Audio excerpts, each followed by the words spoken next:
Estamos de volta com o T-News e nós vamos conversar agora com o deputado federal João Arruda, do PMDB. Bom dia, deputado, tudo bem? Bom dia, Marielle. Um prazer muito grande estar com você e com todos os seus ouvintes.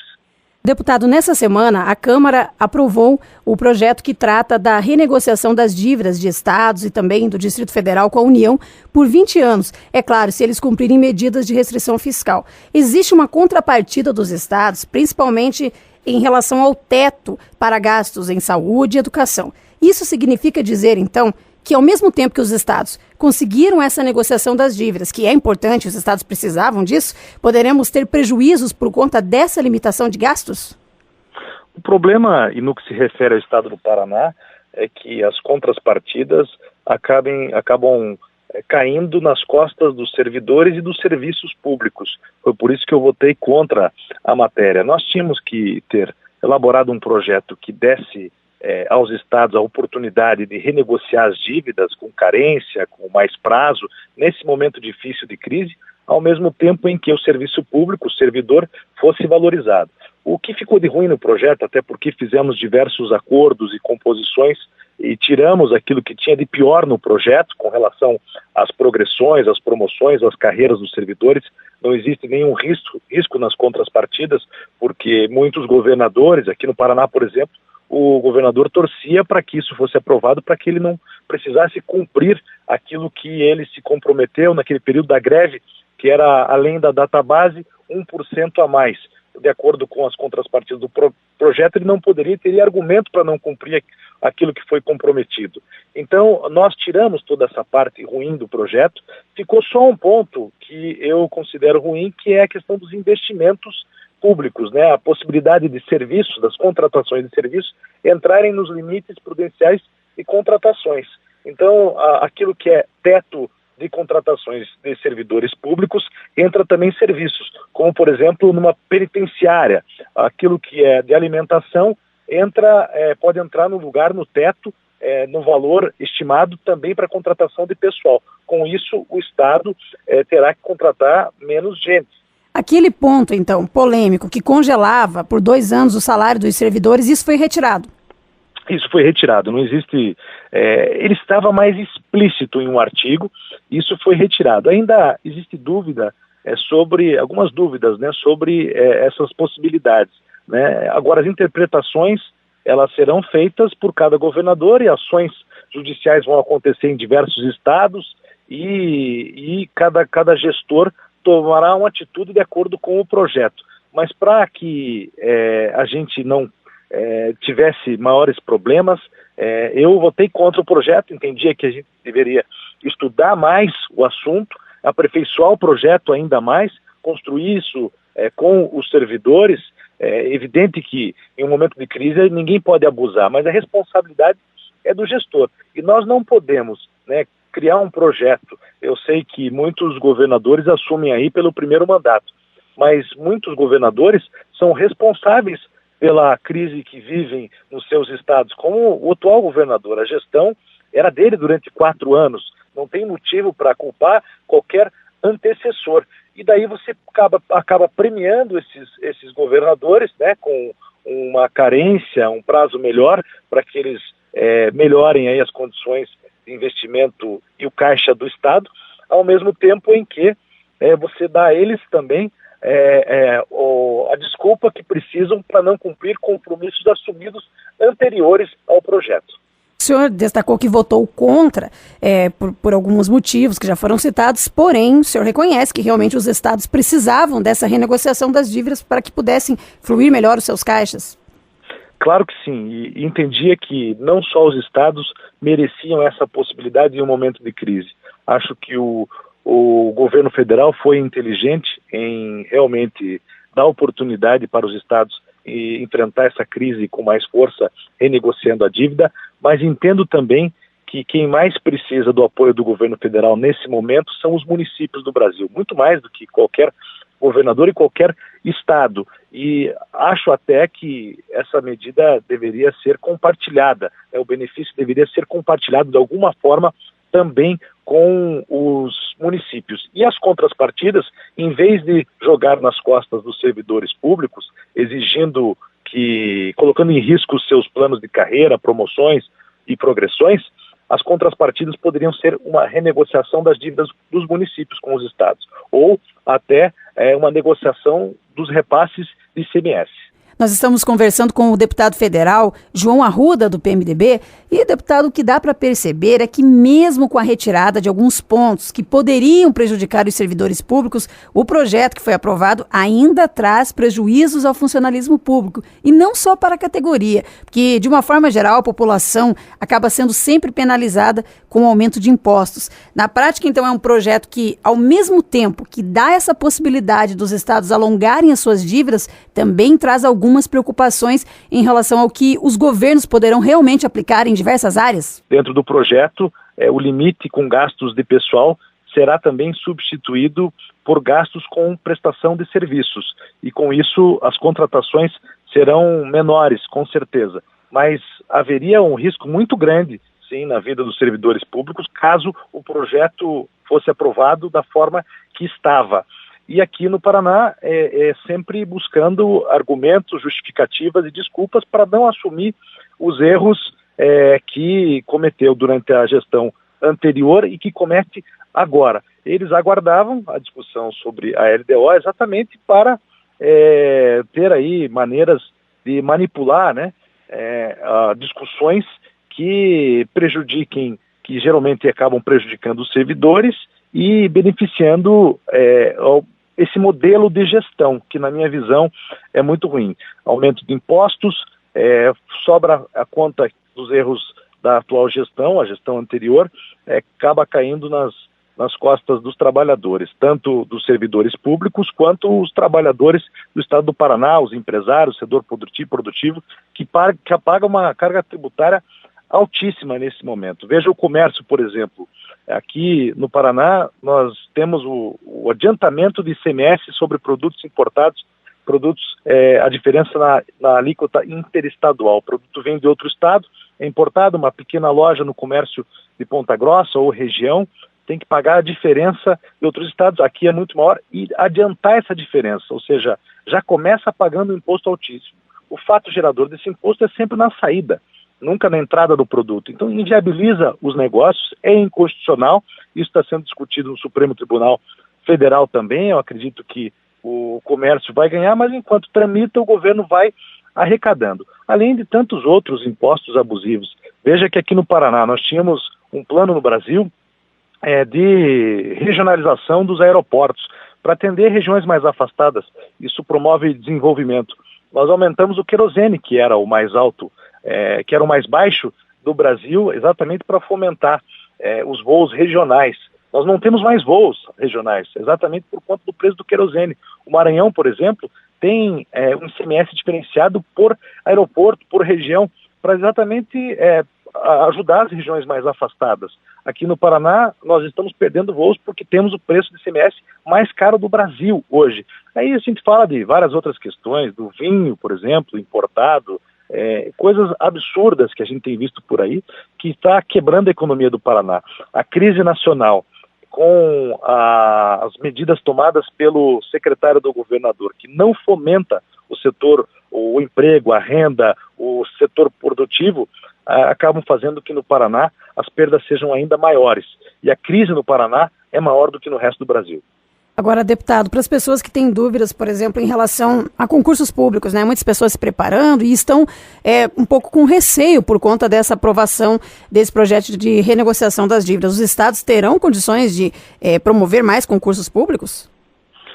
Olha, não terão exatamente porque não tem mais dinheiro para contratar mesmo. Claro que a redução é natural, isso aconteceria de fato, mas será maior por conta do projeto também que dá a possibilidade do governador, assinando a negociação com o governo federal das dívidas, de poder manipular aquilo que está separado para gastos com servidores em outras áreas. Eles podem colocar esse dinheiro em outras áreas.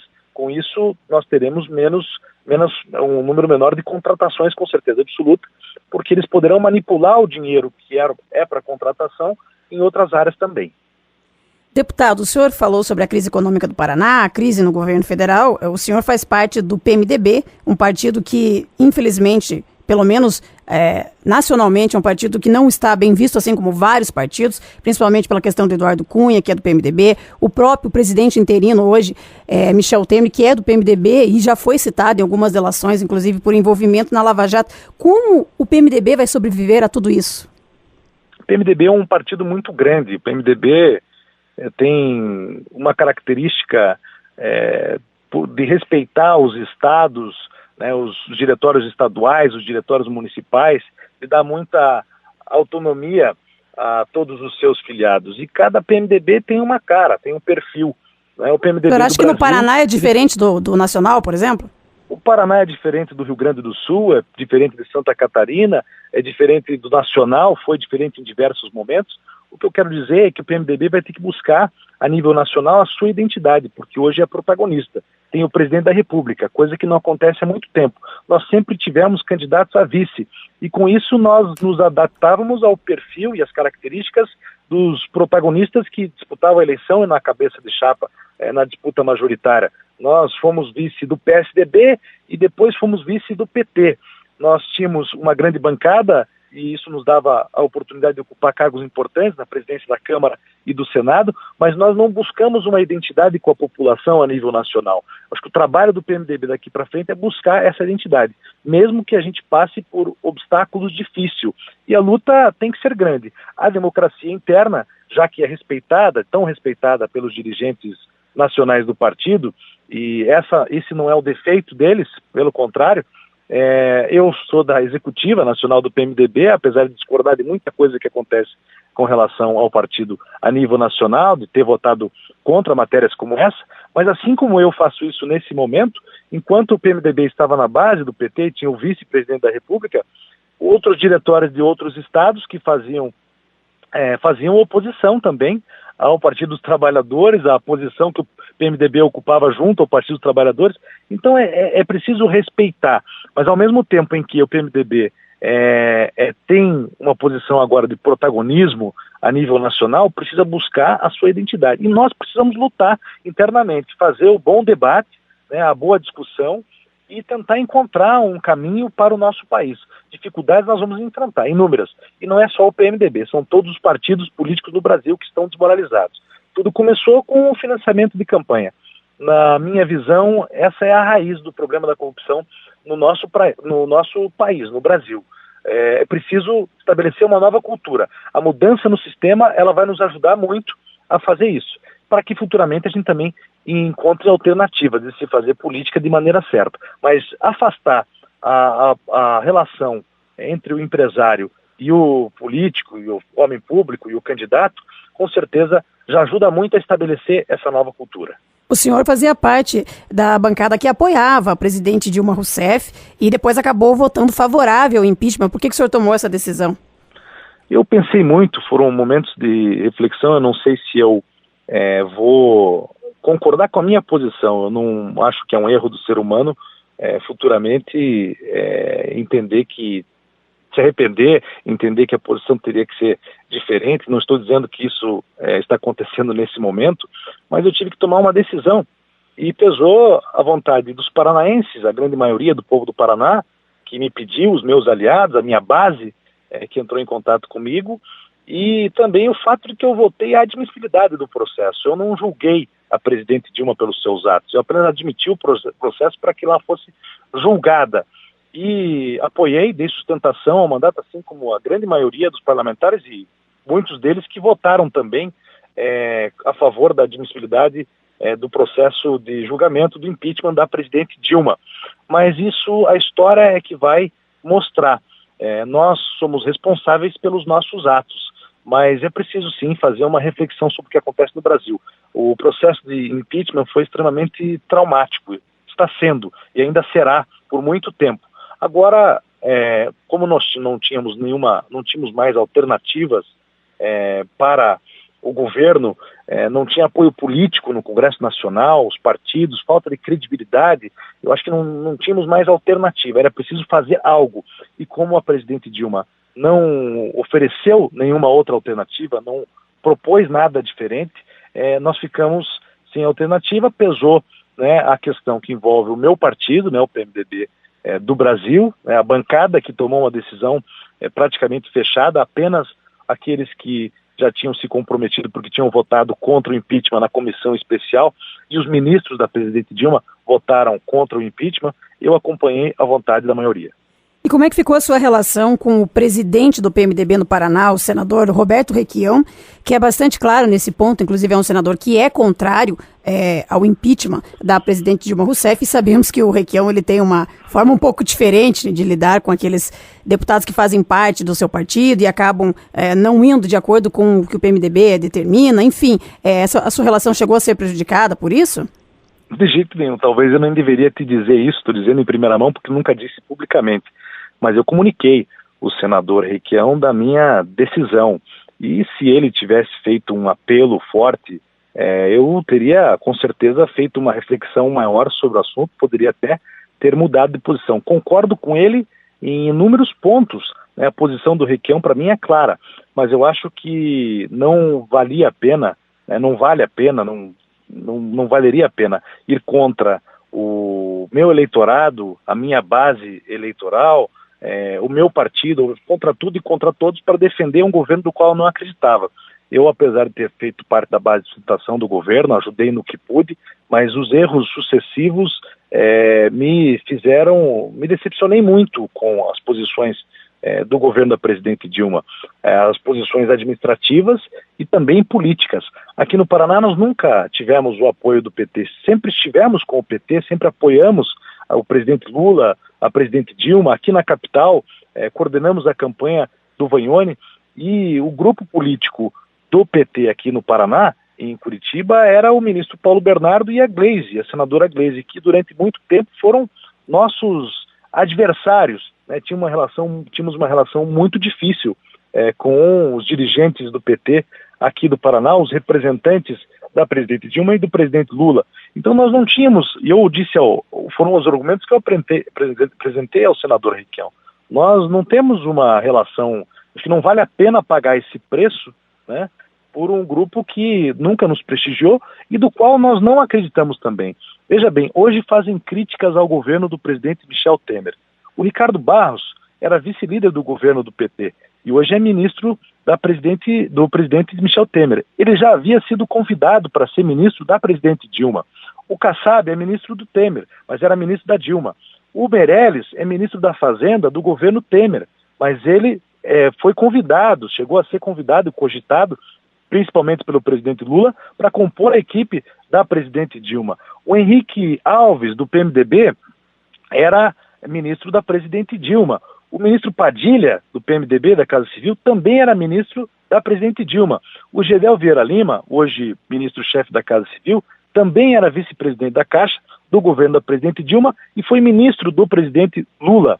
O Leonardo Pisciani, do PMDB, também ministro dos Esportes, do governo Michel Temer, era o líder do PMDB, que trabalhou junto à base do governo e a bancada do PMDB durante muito tempo, para que o impeachment não fosse aprovado, ajudou os projetos da presidente Dilma e votou contra o processo de impeachment na Câmara dos Deputados, além de tantos outros que compõem a equipe ou seja, a equipe é a mesma, não tem como se fazer crítica. Por quê? Quem errou? Não, o presidente Michel Temer está com o seu grupo, ele nunca escondeu. Agora, a presidente Dilma, ela tinha o mesmo grupo que governa. Então, o governo anterior, o grupo do governo anterior não pode fazer críticas ao governo atual. Então, para mim, não existia uma diferenciação, né? Hoje querem carimbar o governo como um governo de direita, conservador, diferente do que era.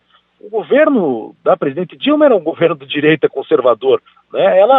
Ela fugiu dos seus princípios ideológicos para fazer um governo fisiológico, que atendeu os partidos na base do achaque, na base da chantagem. Então, nada diferenciava o governo da presidente Dilma do que nós criticamos. E eu ia me expor contra a minha base, contra o meu grupo político aqui do Paraná que me apoia, à exceção o senador Roberto Requião, que por convicção, por defender uma nova eleição, eu acho até que ele gostaria que a presidente Dilma voltasse. Primeiro, ele diz que nada está perdido ainda, né?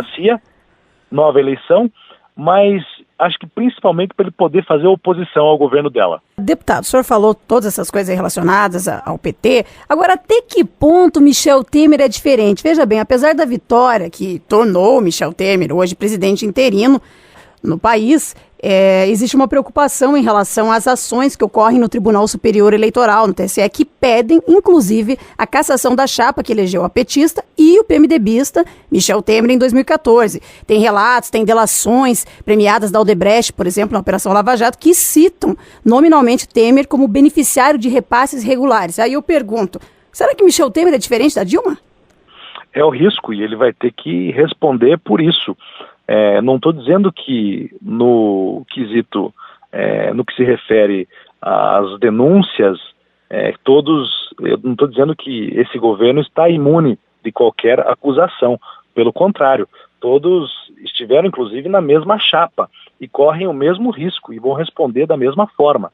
O que eu estou dizendo aqui é que o governo, a essência dos governos, dos dois governos, era a mesma, é a mesma, né? Do que existia antes e o que acontece hoje. E, por outro lado, daí você me pergunta, mas por que então que o Michel Temer é melhor, ou pode ser melhor? Do jeito que estava era impossível de continuar, não tinha mais apoio. Ele, no momento, é a única saída que tinha, é isso? No momento era a única saída, e vou dizer mais. O Michel Temer tem uma grande qualidade. Ele tem uma formação política, mais consistência na sua formação política, mais experiência política. Mal ou bem, ele está ouvindo todos os partidos, está disponível para ouvir inclusive os partidos de oposição, está aberto ao diálogo, coisa que a presidente Dilma não fazia, não fez durante muito tempo. É impossível você governar fechado em um gabinete. É preciso realmente dialogar, e não só com o Congresso, com a sociedade. Esse tem sido o esforço, né? Então a visão estratégica do presidente Michel Temer, o comportamento com relação ao Congresso, com relação ao que deve ser feito junto à sociedade nesse momento, e a formação política pode e muito contribuir para que ele faça um governo melhor do que ela fez, sobretudo nesse momento, porque o governo melhor ou pior, não dá para você realmente fazer uma análise clara, porque tudo depende do momento em que você governa, né? Nesse momento nós precisamos de alguém para enfrentar a crise tanto política quanto econômica, e eu acho que ele tem feito um esforço para isso. Nós estamos conversando com o deputado federal João Arruda, do PMDB, e o deputado Rodrigo Maia, que é o presidente da Câmara Federal. Logo que assumiu, fez um discurso de que não iria demorar muito para votar o processo de cassação do ex-presidente Eduardo Cunha, que tem uma ficha muito limpa em todo o país, e o Eduardo Cunha, na verdade, terá a sua sessão de cassação marcada apenas para o dia 12 de setembro, isso já foi anunciado. Por que essa demora? Por que esse processo de cassação não sai antes? Aí é uma decisão que foi tomada pela mesa diretora. Esse processo ele tem tratado, o Rodrigo Maia tem tratado junto com os membros da mesa diretora, não sei se existe influência do governo nessa questão aí, nesse debate. Foi marcado para o dia 12 de setembro. Na semana que vem nós não teremos sessão. Na semana posterior nós teremos algumas medidas provisórias que temos que votar. A votação do Simples, que é um projeto que fui relator também, o novo Simples, né, que aumenta o teto, um novo enquadramento, que passou pelo Senado, e nós vamos votar também na semana posterior a isso. Mais 10, 15, 20 dias será a votação. E Eduardo Cunha será cassado mesmo? Sim. Não tem possibilidade dele fazer aquelas outras manobras, articular e ficar. Dessa vez não tem como. Muito difícil, não existe essa possibilidade. Se as manobras, a tentativa de manobras aconteceram nas comissões, onde o número de deputados é muito menor, né? Conselho de Ética e Comissão de Constituição e Justiça. No plenário são 513 deputados e não acredito que terá qualquer possibilidade de obstrução. O maior problema que fez com que essas manobras realmente tivessem efeito é o fato de que grande parte dos deputados tiveram suas campanhas financiadas pelo próprio Eduardo Cunha, e isso acabou amarrando alguns deputados, não é mesmo? Acho que não, porque ali o voto é aberto e quem está avaliando, quem está julgando o mandato do parlamentar é o povo brasileiro, seus eleitores, a sua base eleitoral. Então a pressão é muito grande e qualquer qualquer tipo de financiamento de campanha ou de relação pessoal acaba se neutralizando com a pressão popular. E como é que ficou a Câmara Federal agora com o Rodrigo Maia à frente como presidente? É claro que ainda é um tempo curto, mas a saída de Eduardo Cunha já deve ter movimentado de uma forma positiva a Câmara. Qual é a avaliação que o senhor faz disso? Bom, era preciso resolver essa questão da presidência. Nós tínhamos um presidente da Câmara afastado, com a renúncia ele deu a possibilidade de fazermos nova eleição. O vice-presidente tinha uma posição que não agradava nem a mesa diretora e nem os parlamentares. Nós ficamos refém de um presidente sem posição, tinha uma estratégia, mudava de última hora, convocava deputados, cancelava no dia seguinte as convocações. Enfim, foi um momento horrível que nós vivemos na Câmara e era preciso realmente fazer essa mudança. Agora tem um presidente, nós temos a quem recorrer quando precisamos pautar uma matéria, fazer o debate sobre assuntos importantes, e a própria sociedade brasileira precisava de uma referência, né? O Maranhão, infelizmente, deixou muito a desejar. Continua lá vice-presidente da Câmara, mas nós tivemos muitas dificuldades durante aquele período em que ele presidiu a Câmara. E o próprio governo também precisa, do legislativo, de um presidente, de alguém que fale pela Câmara dos Deputados, que dialogue com o Senado e com o Executivo para aprovar matérias do interesse público. Nós conversamos com o deputado federal João Arruda, do PMDB. Agradecemos pela participação aqui no nosso TNews. Deputado, um bom dia. Eu que agradeço a você pela oportunidade, um forte abraço. Nós vamos a um rápido intervalo e daqui a pouco tem mais informações aqui no TNews. TNews.